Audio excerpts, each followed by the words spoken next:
जटाधारी भोले भंडारी। हर हर महादेव, हर हर महादेव, हर हर महादेव, हर हर महादेव।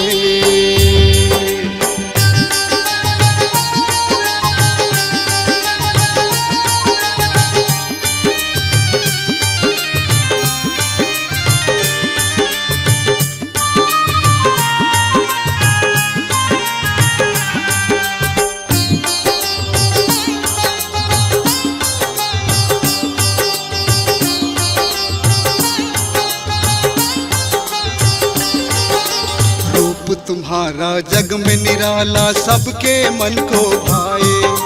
जो भी तेरा नाम पुकारे भव सागर तर जाए।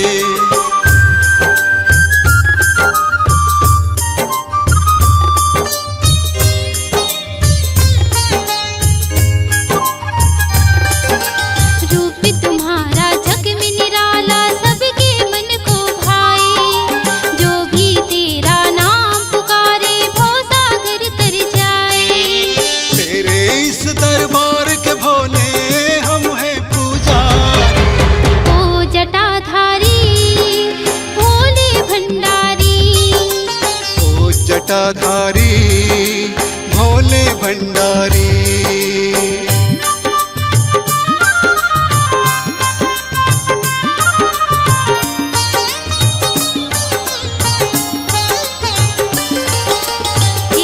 त्राता विश्व विधाता मैं तेरी पुजारन। तेरी दया से हरा भरा है ये मेरा घर आंगन।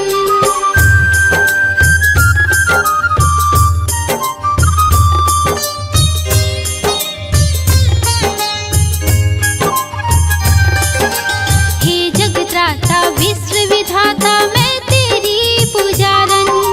तेरी दया से हरा भरा है ये मेरा घर आंगन। सबके ऊपर सुख बरसाओ हे त्रिपुरारी। ओ जटाधारी भोले भंडारी। ओ जटाधारी भोले भंडारी।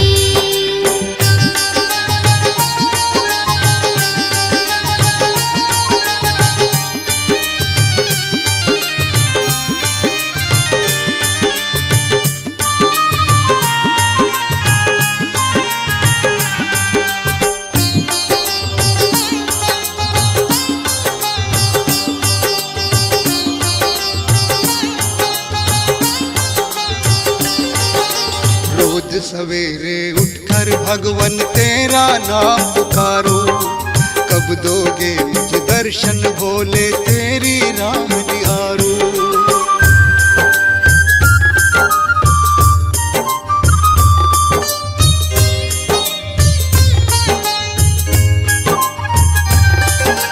रोज सवेरे उठकर भगवन तेरा नाम पुकारो।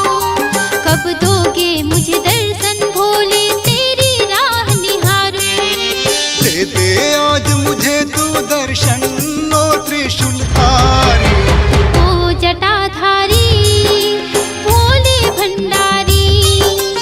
ओ जटाधारी भोले भंडारी। तेरे नाम की महिमा गाए ये दुनिया सारी। ओ जटाधारी भोले भंडारी। ओ जटाधारी भोले भंडारी। हर हर महादेव, हर हर महादेव।